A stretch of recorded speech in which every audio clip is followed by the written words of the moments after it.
This electronic light is everywhere and is completely responsive to human thought.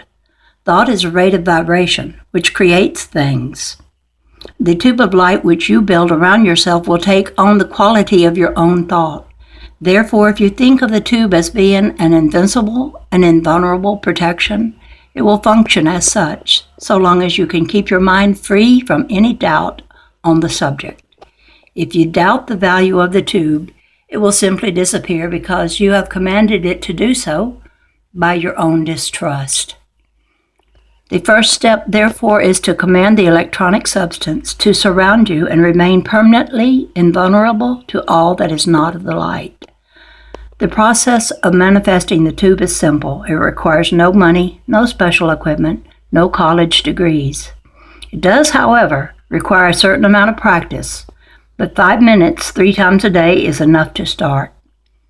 First of all, try to be alone and undisturbed, if possible. In households where privacy is at a premium, it is perhaps best to utilize a few minutes before arising or after retiring. Make your physical body as relaxed and comfortable as possible, and then forget it. Focus your attention upon your own inner self, your divine presence within your own beating heart. From this focus, visualize a great white tube of electronic light gathering about you. Make this tube about 9 feet in diameter and see it as extending about 3 feet beneath you and 3 feet above you. This tube, as seen in the ethers, is white and scintillating, like sunlight glistening on snow, and the electronic substance rushes continually over it, like the splashing of a brilliant waterfall, ever renewed, ever fresh, and yet ever flowing. Needless to say, it is not well at the present time to discuss the tube of light in idle conversation. In a few years, when chaotic conditions have cleared, every child will be instructed in building the tube of light as part of his home training and schoolwork. Once the tube is built, it is not advisable to leave it empty, with only you inside it. Visualize it filled at all times with the great surging flames of the violet fire of the seventh ray. Visualize the violet light as permeating every atom in your 4 lower bodies: mental, etheric, emotional, and physical. The etheric body substands every particle. I bet that sustains every particle of the physical body and extends about 2 inches beyond the physical. The mental and emotional bodies are spherical in shape and form the aura surrounding the physical. The physical body is at the center of the entire sphere, much like the yolk at the center of an egg.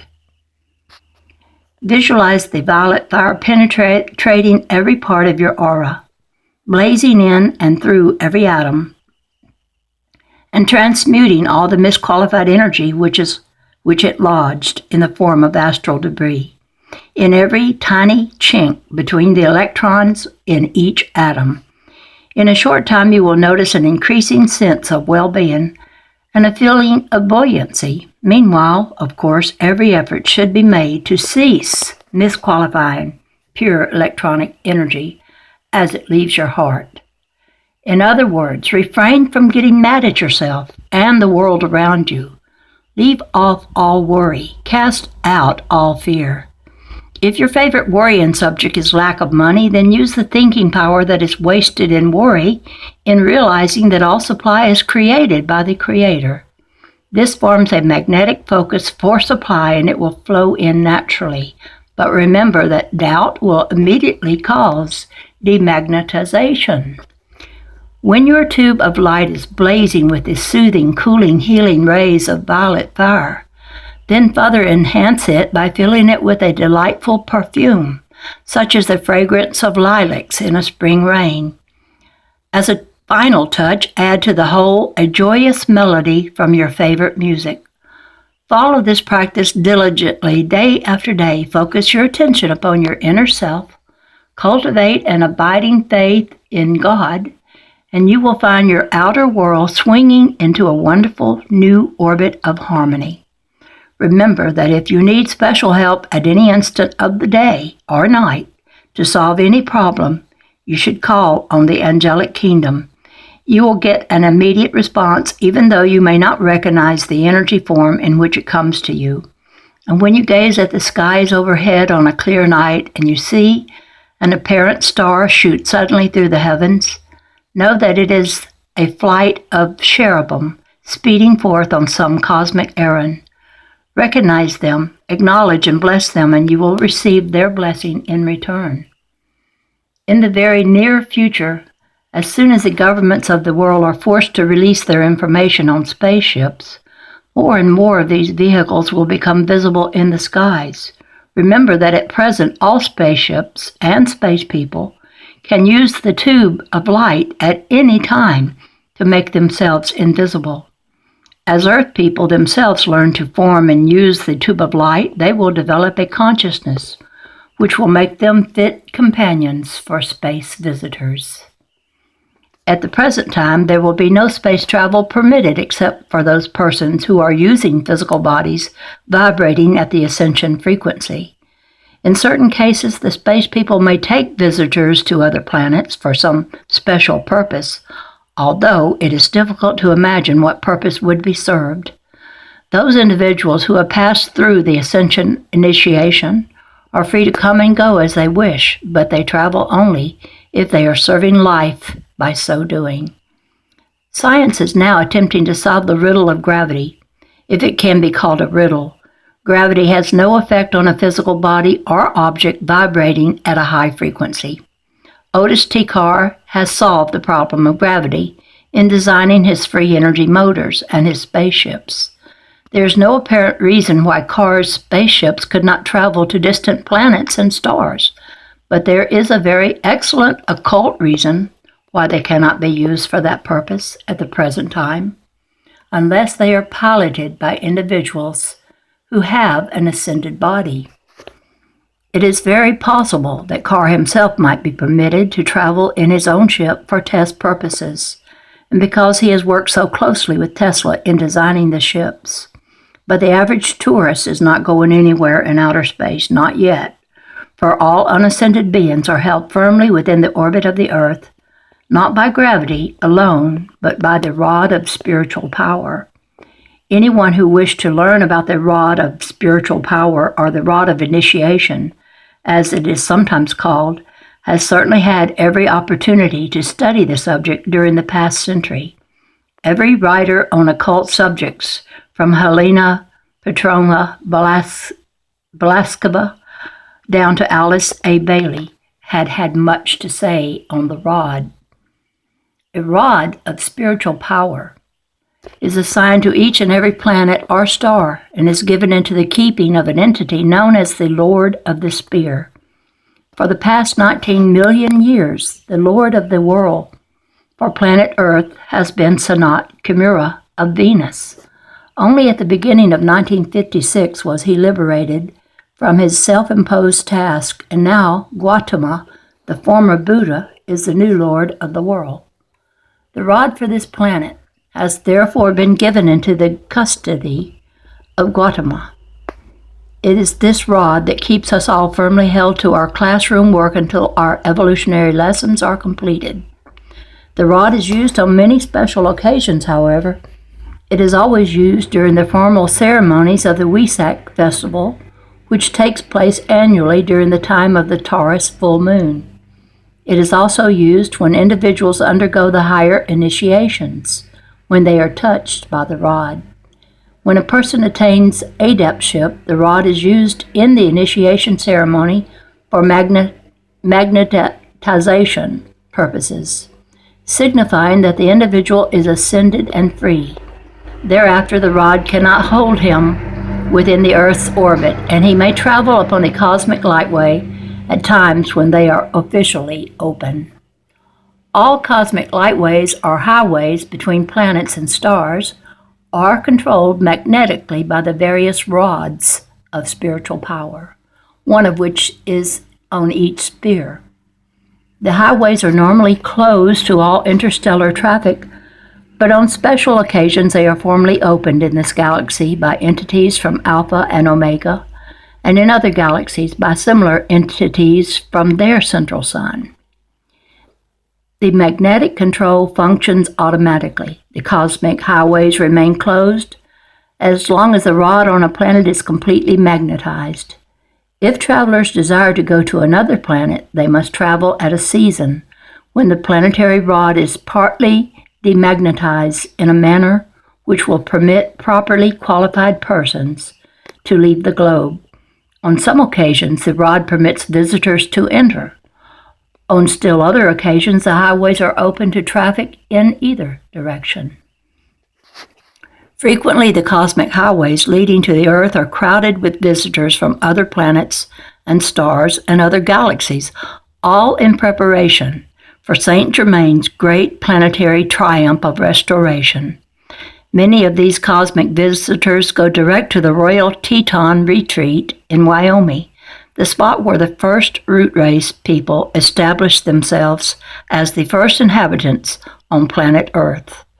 The Royal Teton Retreat is the scene of much global activity, both within the mountain, where a magnificent amphitheater is maintained on the physical plane, and above the mountain, where the etheric counterpart exists for those entities who work in subtle bodies.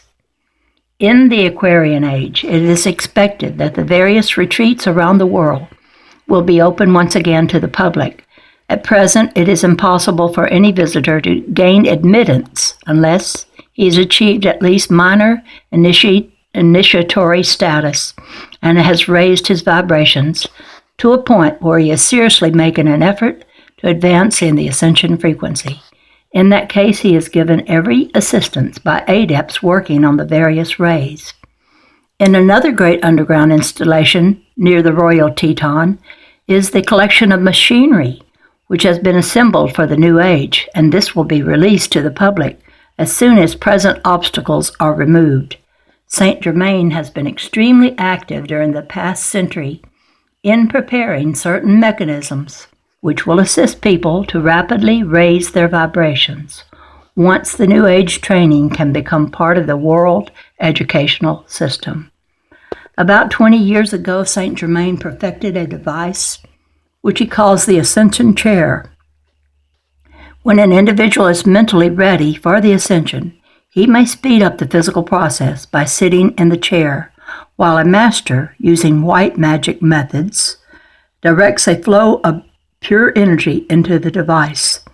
This acts upon the physical atoms of the body and raises the vibrations to the ascension frequency in a matter of minutes. The ascension chair cannot be used by anyone who is below a certain mark in evolution, for if the individual is not ready, the effect would be shattering to the physical body. The chair is mentioned here, however, because it is one more example of the many devices which will serve to advance Aquarian evolution, and which will lead to the end of death and taxes on this planet. Although the Ascension Chair perfected by Ascended Master Saint Germain is for the few, the masses have by no means been forgotten. The rejuvenation equipment which George Van Tassel is building at Giant Rock, California, is definitely designed to assist people physically to raise their atomic vibrations. As the New Age advances, similar equipment will be in widespread use. But the immediate need for individual assistance can be answered by the tube of light. All possible aid should be given at this time to help children and young people to not only build the tube of light, but to help them to understand something about the tremendous evolutionary opportunities awaiting them. This is a very difficult period for children because they are coming into a world filled with confused and bewildered adults who cannot find any sense of peace or security within their own hearts. Also, it must not be forgotten that hundreds of these children have been out of embodiment only a short time, having died during the violence of World War II. Their etheric memories of that period are still fresh and very disturbing. The United States is an especially difficult situation so far as its young people are concerned, for thousands of those who formerly embodied in other nations have been attracted to rebirth in America. However, it is cheering to know that at least one organization has been set up to assist these young people to become oriented in the space age as it dawns on the three Americas. This is the Junior Skywatch of the Americas, located in Washington, D.C. It was founded by Arnold Krugman, a former newspaper writer and a friend of Nikola Tesla. Mr. Krugman has been interested in flying since its pioneer phases in the early days of the balloon. He originally helped to organize many of the pioneer flight groups, their membership drawn from those who owned balloons or who flew in them. At the same time, these early pioneers were devoted to the new Sky Flyer, the airplane. Mr. Krugman finds that those who were interested in the rudimentary elements of flying that went into balloon activities parallel those persons today who are interested in spaceships. Mr. Krugman was very fond of Nikola Tesla and utilized every opportunity to observe the unusual experiments which Tesla made in the field of aeronautics. At one time, Mr. Krugman wrote a series of articles about Tesla for the New York World, relating an instance when Tesla rented an armory in New Jersey and flew a dirigible in it, using only his willpower to make the dirigible move through the armory. Mr. Krugman also recalled a time when Tesla took an airplane to Marblehead, Massachusetts, and sent it out upon the water for a great distance without any motive power except that which he himself supplied mentally. Arnold Krugman was a child prodigy, and while still very young, he performed brilliantly upon the violin, playing for the crowned heads of Europe. Later, as a teenager, he forsook the violin and took up writing and then journalism. He had a long friendship with Tesla, and for many years, he wrote articles on flight for the New York World in the days when Tesla was about the only living man who had a comprehensive knowledge of the subject. It was in 1896 that Tesla built his first model plane in London. Now, Arnold Krugman has grown to maturity, but his interest is still the same as it was in his teenage days. He states, and rightly so, that the boys and girls of the Junior Skywatch of the Americas have a new light in their eyes. The work of Sky Scouting sinew, and it is real. The only boundary is the cosmos. Mr. Krugman's organization answers a definite New Age need for young people. It forms an intriguing outlet for youthful energy and provides a unique educational opportunity in a subject which is still not under the dull control of the school curriculum.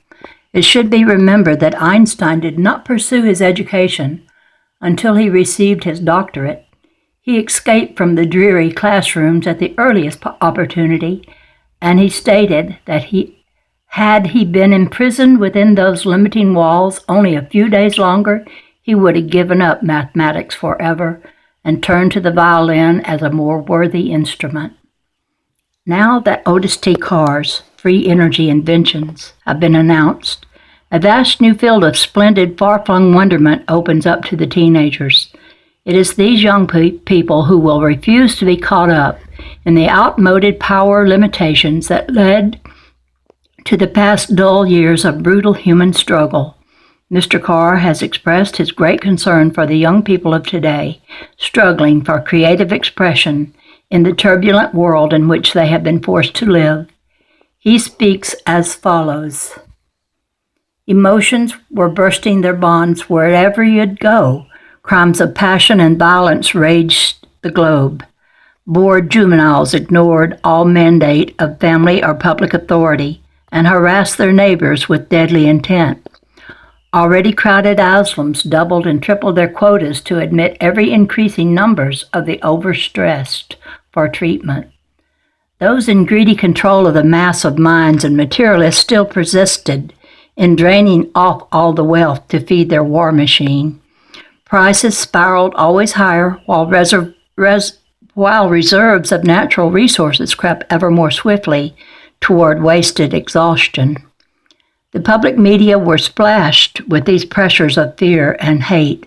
News of nations at each other's throats, with boasts of bigger and even more powerful weapons of devastation, were coupled with loud threats, which, if ever carried out, could only result in the total annihilation of existing life on planet Earth.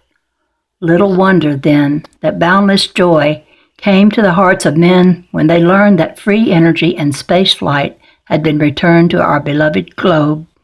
Soon will the spirit of peace descend upon mankind. Soon will the dove return bearing the symbolic olive branch. This, then, is our heritage, our divine and glorious destiny.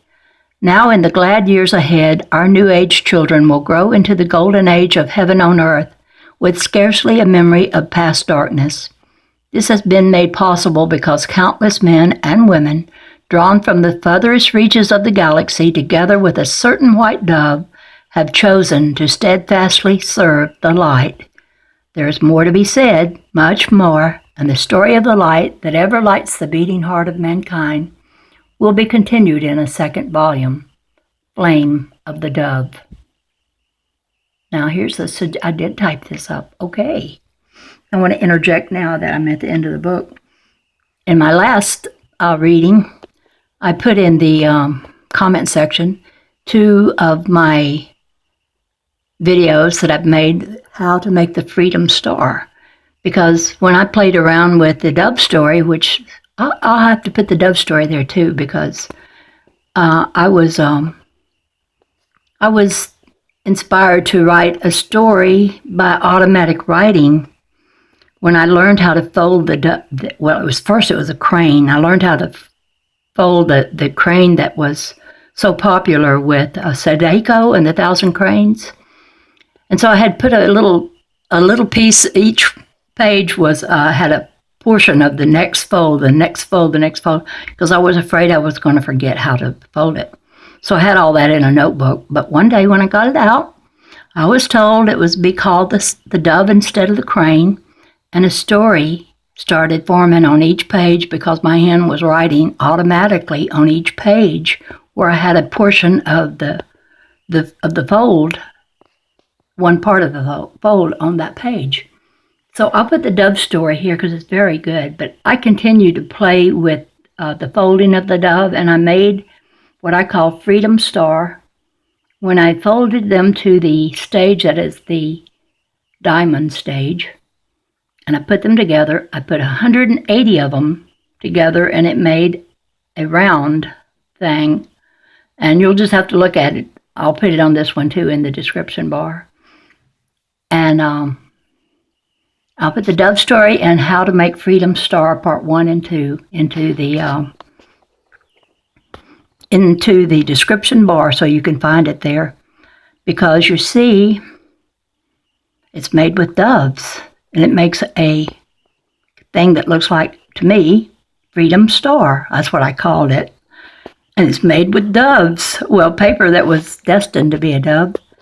And there's 180 of them it takes to make it. So you might want to look at that. It's got a lot of meaning, the telling of it. A treatise on cosmic fire, a treatise on white magic, a treatise on the 7 rays, esoteric philosophy, volume 1, 2, 3, and 4, unfinished autobiography. With the exception of unfinished autobiography, together with many others presented by Alice A. Bailey, were dictated by Ascended Master Dewan Cole from, someplace in Tibet, to New York City by master to disciple telepathy. Dewan Cole is a second ray master and directs the studies of many thousands of disciples throughout the world from a subsidiary ashram affiliated with the ashram maintained by Ascended Master Katumi, former Kohan of the second ray, for many years until July 1958. Last July, Ascended Master Katumi and Ascended Master Jesus took over the official duties of the Office of the Christ and World Teacher. This is the first known instant in human history in which 2 Kohans were called forth by cosmic law to serve together in this high office, indicating the great readiness of humanity to receive the illumination radiated forth by Christ's teachings. Ascended Master Lanto, a well-beloved teacher of Chinese origin, who was for long years in charge of the retreat at the Royal Teton, Wyoming, has been appointed Kohan of the Second Ray to take over the work of Khatumi. In turn, Ascended Master Confucius, the great Chinese philosopher and ruler, has once more drawn close to the humanity he so much loved in bygone ages, and has now entered the American scene as gracious host to the thousands of cosmic guests and disciples who gather twice yearly at the official meetings at the Royal Teton Retreat. I don't know, you might want to read the rest of this. Foundations Unearthed. This is the story of the discovery of the vault containing all of Francis Bacon's private papers and writings. These are the documents which mysteriously disappeared from England when Bacon, in order to close his work there, arranged for his own funeral by burying a corpse destined for Potter's Field, and then attending the service disguised in a widow's mourning veils. After seeing the grave close over the mortal remains of a supposed Francis Bacon, he made his way to Germany and there reactivated the Rosicrucian order. Later, he continued this type of work throughout Europe, consolidating groups of disciples and pouring the vital life of the Spirit into weary hearts. I heard something the other day about the Rosicrucians being formed by those, I can't think of their names. Well, anyway, a group that did harm. But I have found the Rosicrucians, well, I think they have some very good beliefs. I read some of their books on my channel, a book about the Rosicrucians. They believe kind of like the Hermetic principles are what they teach. Okay, Foundations Unearthed. The Self and Its Sheaths, a guidebook for students who wish to take a backward glance through the early days of the Theosophical movement founded by Helena Blavatsky at the behest of the hierarchy. I've tried to read her books. Oh, man. I do have one in my Google Drive, and it's hard to follow. I'm having a hard time with it, but maybe I will keep on trying. The Secret Doctrine, I think is the name of it. There it is there. The Secret Doctrine, Isis Unveiled. There it is. Well, that's about, in the outer world of discipleship, philosophy has been aptly compared with the Rock of Gibraltar. I put a B there. She can only be described as one of nature's mighty wonders. In this last embodiment, she emerged, or perhaps it might be better said that she escaped out of Russia and into the world. She was only 17 years old, and she took out for a country that she didn't even speak the language. She had a lot of guts, and she really got a lot of information. But anyway, she's hard to understand, though, her words. Maybe I'll find someone who can help me.